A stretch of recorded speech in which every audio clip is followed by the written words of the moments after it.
आपण पाहणार आहोत मुळाक्षर ओळख पक्की होण्यासाठी साधन साहित्यातील मुळाक्षर तक्ता आणि छोटे कार्ड्स याचा वापर करून विविध अक्षर ओळख खेळ कसे घ्यायचे।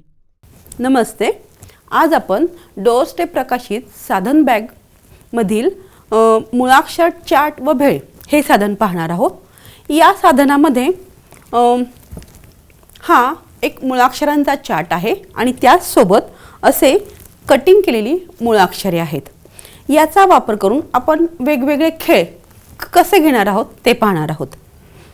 आपल्याला ह्या चार्टवर दिसत आहे की जी सगळी मुळाक्षर आहेत ती सगळीच्या सगळी इथे लिहिलेली आहेत। जेव्हा मुलांची मुळाक्षरांची ओळख ही सुरू असते, पण सगळ्याच मुलांना सगळीच्या सगळी मुळाक्षरे एकदम येत नाहीत। काहींची 4 मुळाक्षरे येत असतात, काहींना 5 मुळाक्षरे येत असतात, तर काहींना 25 मुळाक्षरे येत असतात।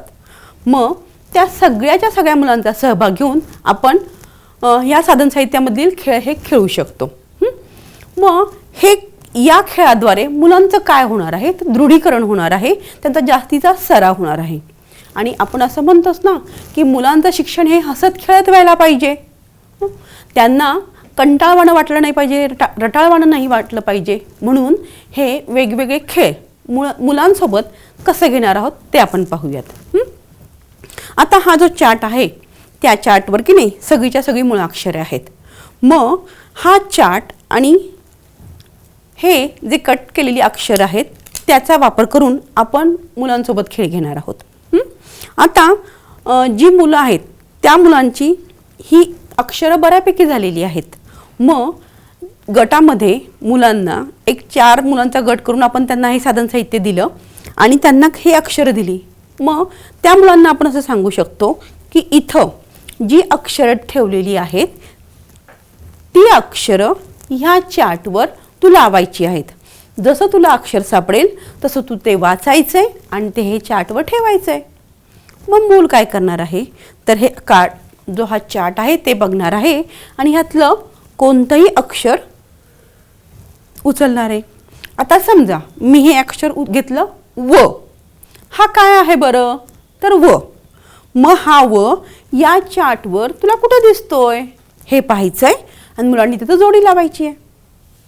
समजा जर का त्या मुलाचं हे व अक्षर पक्क असेल तर तो ताबडतोब शोधून लावेल की कुठं आहे बरं व, तर अगदी बरोबर त्याने व वर व हे अक्षर ठेवलं। पण जर का त्या मुलाचं हे व अक्षर पक्क झालेले नसेल तर मूल काय करेल तर हे कार्ड प्रत्येक अक्षराच्या जवळ नेऊन पाहिल की हे आणि हे बरोबर आहे का तर नाही, मग हे आणि हे बरोबर आहे का तर नाही दिसत आहे, हे आणि हे वेगळं आहे। मग मूल काय करणार आहे तर प्रत्येक अक्षराजवळ नेऊन पाहणार आहे की ह्याच्यामधलं सारखं कोणतं आहे आणि जेव्हा त्याला ते सारखं अक्षर दिसेल तेव्हा तो इथं लावणार आहे। म्हणजे जरी मला ते अक्षर येत असेल किंवा नसेल सगळीच्या सगळी मुलं या खेळामध्ये सहभागी होऊ शकतात आणि हळूहळू त्यांचं साईड रीडिंग आपण जे म्हणतोय ते सुद्धा होणार आहे। मग अक्षरांचं हे दृढीकरण आहे हे आपण ह्या साधनाद्वारे घेऊ शकतो। मग तिथं आपण मुलांचा सहभागही घेऊ शकतो। प्रत्येक मुलाला बोलवून की तू ह्यातलं एक अक्षर उचल आणि ते इथं लावून दाखव बरं। या पद्धतीने आपण मुलांसोबत वर्गामध्ये घेऊ शकतो। आता आपण जसं आत्ता ह्याला जोडी लावली, हे काय केलं आत्ता आपण तर जोडी लावलेली आहे चार्टवरची अक्षरं आणि कट केलेली अक्षरं ह्याची जोडी लावलेली आहे। मग असंच आपण मुलांना चा सहभाग घेऊन हे तुकडे केलेले अक्षरं आणि दुसरे अक्षरं हे घेऊन सुद्धा जोड्या लावा हा खेळ आपण या साधनाद्वारे घेऊ शकतो। तो कसा तो आपण पाहूया। आता इथे मी ही अक्षरं ठेवलेली आहेत आणि दुसऱ्या कार्डमध्ये पण ही अक्षरं पसरवलेली आहेत। तर काय करणार आहोत आपण तर मुलांना गोलामध्ये बसवणार आहे आणि त्यांना सांगणार आहे ह्यातली अक्षरं आणि ह्यातली अक्षरं ह्याची आपल्याला काय करायची आहे तर जोडी लावायची आहे। मग मूल काय करेल? आता मला ह्यातलं अक्षर सापडलेलं आहे ई. मग ह्याच्यामध्ये ते ई कुठे आहे बरं? तर ई, हा ई आहे आणि हा पण ई आहे. म्हणजे मुलाला ई, दोन्ही मधले ई कळालेले आहेत. ई म्हणल्यानंतर त्याच्या डोळ्यासमोर ईचं चित्र हे उभं राहिलेलं आहे आणि त्याचबरोबर त्याचा उच्चार ई हे त्याला कळालेलं आहे. म्हणजे ह्यातनं मूल काय करणार आहे? तर त्याचा उच्चार, त्याचा आकार पाहून त्याची जोडी लावणार आहे. मग ह्या खेळाला आपण काय म्हणू शकतो? तर ह्या खेळाचं नाव आहे जोडपत्ता. जसं आपण पत्त्यांच्या खेळामध्ये जोडपत्ता हा खेळ खेळतो, त्याच पद्धतीने ह्या साधनाचा वापर करून आपण मुलांसोबत अक्षरांचा जोडपत्ता हा खेळ खेळू शकतो. आता हाच खेळ आपण ताईंच्या सहभागाने कसा घेता येईल ते बघूया. त्यासाठी आपण ताईंना बोलूयात. या ताई.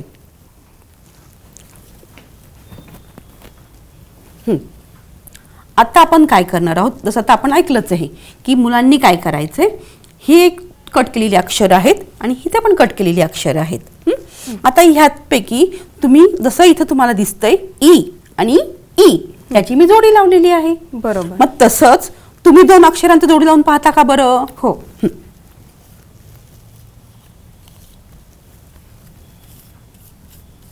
हे मी ग अक्षर घेतलंय. आता ग,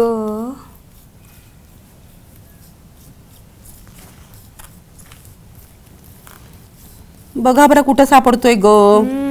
खूप अक्षर असल्यामुळे शोधायला जरा आहे का इथे ग? कुठे बरं ग?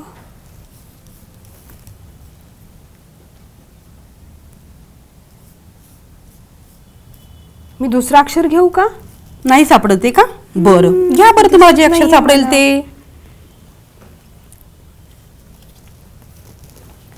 ई सापडला. हा. ई. तर मी याची आणि याची जोडी लावते. छान. अजून एक अजून अक्षर कोण? करून पाहणार? हो हो हो. घ घ घराचा. हा, पटकन सापडला हे. हा. वा, खूपच छान. छान. आपण टाळ्या वाजवायच्या ताईंसाठी. छान, धन्यवाद ताई. बघा हा, आता आपण काय केलं? इथं जोडी लावून घेतली. पण कधी कधी असं होऊ शकतं की ताईंनी पहिलं अक्षर घेतलं पण त्याची तर जोडी नाही सापडली. मग मुलं लगेच हिरमुसतात की नाही. मग त्याला आपण सांगू शकतो, ठीक आहे तुला या अक्षराची जोडी नाही ना सापडली, दुसरं अक्षर तू घेतोस का? म्हणजे मुलांना हां, जर का आपण तिथं थांब नको म्हणलं की मुलं हिरमुसतात, मग त्यांना आवडत नाही. पण आपल्याला काय करायचं आहे तर मुलांना प्रोत्साहन द्यायचं आहे. मग आपण इथं मुलांना सांगू शकतो की ठीक आहे हे अक्षर नाही ना तर तू ते बाजूला ठेव आणि दुसरं अक्षर घे. त्याला ग माहिती होता, त्यांना घ माहिती आहे, त्यांना ई माहिती आहे. त्यांना जे अक्षर सापडेल त्याची त्यांना जोडी लावून द्यायची आहे. यामुळे काय होतं, मुलांच्या मनामध्ये मला येतंय, मला जमतंय हे कुठेतरी सकारात्मक बाजू निर्माण होते आणि मग त्याला पुढचं शिकायला अजून आवड निर्माण होते. आता जसा सहभाग आपण या खेळामध्ये ताईंचा घेतला तसाच आपण वर्गामध्ये मुलांचा पण घेऊ शकतो. आपण आधी काय केलं तर चार्ट आणि कट केलेली अक्षरं यांची जोडी लावली. नंतर काय केलं तर फक्त कट केलेली अक्षरं यांची जोडी लावली. म्हणजे साधन एकच पण त्यातनं आपण वेगळे दोन खेळ घेतले. तसाच अजून एक खेळ आपण या साधनांचा वापर करून घेऊ शकतो. तो कसा तो आपण पाहूयात. आता ही जी कट केलेली अक्षरं आहे ती मी अशीच ठेवते आणि मुलांना गोलामध्ये बसवते. मग मुलं असं आपण समजूयात की मुलं गोलामध्ये बसलेली आहेत. मग आपल्या वर्गामध्ये जे काही गोल आकाराचं असेल किंवा चौकोनी आकाराचं असेल ती वस्तू घेऊ शकतो किंवा इथं आपण बांगडीसुद्धा घेऊ शकतो. पण बांगडी घेताना काळजी घ्यायची बरं का, ती काचेची नसावी. कारण का आपण त्या बांगडीच्या साहाय्याने बांगडी अशी फेकणार आहोत. मग जर का आपण बांगडी फेकली तर ते फुटेल आणि मग मुलांना इजा होण्याची शक्यता आहे. म्हणून आपण काचेची बांगडीचा वापर इथे नाही करणार आहोत. हे जे सेलोटेपचं आहे जे आपण टाकून देतो याचा वापर करू शकतो. किंवा आता मुलाच्या हातात आपण दुसऱ्या मुलाच्या हातामध्ये ही रिंग देऊन आपण पुन्हा टाकायला सांगणार आहोत आणि जे अक्षर आलेलं आहे ते त्याला वाचायला सांगणार आहोत. कुठलं अक्षर आहे बरं? तर अ. मग ह्यानी पण बरोबर सांगितलं. मग पुन्हा त्या मुलाचं टाळ्या वाजून कौतुक करायचं. असं आपण हा खेळ गटामधील जितकी मुलं आपली आहेत त्याचा सगळ्यांचा सहभाग घेऊन आपण हा खेळ घेऊ शकतो. आता या खेळामध्ये थोडीशी आपण काठिण्य पातळी पण वाढवू शकतो. म्हणजे बघा आता आपल्याला माहिती आहे की आपल्या वर्गातल्या मुलांना काय काय येतंय, हो की नाही. मग इथे आपण जी मुलं बसलेली आहेत त्यांची किती अक्षरं पूर्ण झालेली हे मला माहिती आहेत. त्यांना साधे शब्द सांगता येतात हे सुद्धा मला माहिती आहे. मग आपण काठिण्य पातळी वाढवत असताना आपण काय करायचं आहे, आता हे अक्षर त्यांनी बरोबर सांगितलं की हे कोणतं आहे, तर अ आहे. मग आता तू काय कर बरं, या अ पासनं सुरू होणारं एखादा शब्द सांग बरं तू. म्हणजे मूल काय करेल, हे अक्षर तर वाचेलच वाचेल, त्याचबरोबर यापासनं सुरू होणारा शब्द सांगेल. मग काय शब्द होईल बरं, तर बरोबर शब्द होईल अजय. मुलांनी बरोबर सांगितलं का, तर हो. मग त्याचं आपण टाळ्या वाजून कौतुक करूयात या पद्धतीने. आणि जे अक्षर झालेलं आहे ते अक्षर आपण बाजूला ठेवूयात. म्हणजे गोलामध्ये जी मुलं सगळी बसलेली आहेत त्यांच्या साहाय्याने आपण बांगडी फेकून, याला आपण असं नाव देऊ शकतो की बांगडीचा खेळ. मग मुलांच्या सहभागाने हा खेळ आपण खेळू शकतो. प्रत्येक मुलाच्या हातामध्ये जी काही बांगडी घेतलेली आहे किंवा जी काही वस्तू घेतलेली आहे ती प्रत्येकाला द्यायची. म्हणजे मुलाला मला करायला मिळालं याचा आनंद होतो. आता हा झाला दुसरा खेळ. आधी आपण काय केलं, तर चार्टची अक्षरं आणि कट केलेल्या अक्षरांची जोडी लावली. नंतर काय केलं, जोडपत्ता हा खेळ खेळला. आणि या साधनाचा वापर करून मी काय केलं, तर बांगडीचा खेळ हा एक खेळ खेळले. आता या साधनाचा वापर करून आपण अजून एक खेळ खेळू शकतो. तो काय आहे तो आपण पाहूयात. आता ही जी अक्षरं आहेत कटिंग केलेली ती मी एका पिशवीमध्ये घालणार आहे आणि मुलांना गोलामध्ये बसवणार आहे. मग मुलांना गोलामध्ये बसवल्यानंतर त्यांच्या हातामध्ये, प्रत्येकाच्या हातामध्ये ही पिशवी जाणं गरजेचं आहे. आणि मी टाळ्या वाजवेल किंवा खंजिरी माझ्याकडे जे उपलब्ध आहे त्याचा आवाज करणार आहे. मुलांना सूचना काय द्यायची बरं, तर प्रत्येक मुलाच्या हातामधनं ही पिशवी पास होणार आहे. जोपर्यंत माझी टाळी वाजती आहे तोपर्यंत ही पिशवी प्रत्येक मुलाच्या हातामधनं फिरत राहणार आहे. आणि जेव्हा माझी टाळी वाजायचं थांबेल तेव्हा ज्या मुलाच्या हाताजवळ पिशवी थांबलेली आहे त्या मुलांनी काय करायचं आहे, तर डोळे बंद करायचे आहेत आणि ह्याच्यामधलं एक अक्षर काढायचं आहे या पद्धतीनं. आणि मग जे अक्षर काढलेलं आहे त्याचं वाचन करायचं आहे.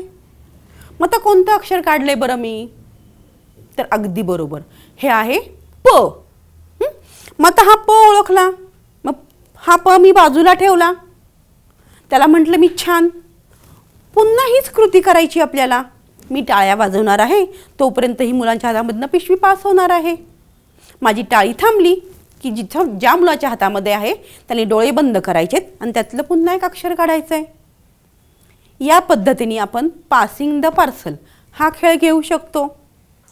आणि पुढे जाऊन जशी आपण मगाशच्या खेळामध्ये काठिण्य पातळी वाढवली तशीच या खेळामध्ये सुद्धा काठिण्य पातळी वाढवू शकतो. म्हणजे बघा, जर का दुसऱ्या मुलांनी पिशवीमधलं अक्षर काढलं आणि त्याचं अक्षर आलेलं आहे च, तर या च पासनं सुरू होणारा शब्द सांग बरं तू. मग च पासनं सुरू होणारा शब्द आहे चहा. अगदी बरोबर. मुलांचं टाळ्या वाजून कौतुक करायचं, ते मात्र विसरायचं नाही बरं का, कारण का कौतुक केल्याने मुलांना प्रोत्साहन मिळतं. मग पुढे जाऊन आपण ह्याच्यामध्ये अजूनसुद्धा काठिण्य पातळी वाढवू शकतो. की समजा आता हाच खेळ मी जी काही 14 खडीची मुलं आहेत त्या गटामधली पण मुलं ह्या खेळामध्ये सहभागी आहेत, तर त्यांना आपण विचारू शकतो की ह्या च पासनं जर का च ला आ लावला तर काय होणार आहे? चा.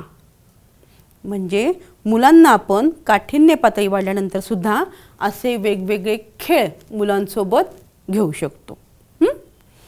म्हणजे एकच साधन वापरून आपण त्याचा प्रकार वेगवेगळ्या प्रकारे करू शकतो, हे आत्ता आपण पाहिलं. याच्यामध्ये आपण कोणतं साधन साहित्य वापरलं तर मुळाक्षरांचा चार्ट व भेळ, आणि ह्याच्यामधनं जे काही खेळ घेतो ते आपण पाहिले. याच्या व्यतिरिक्त सुद्धा अजून बरेच खेळ आहेत ते आपण मुलांसोबत घेऊ शकतो. धन्यवाद.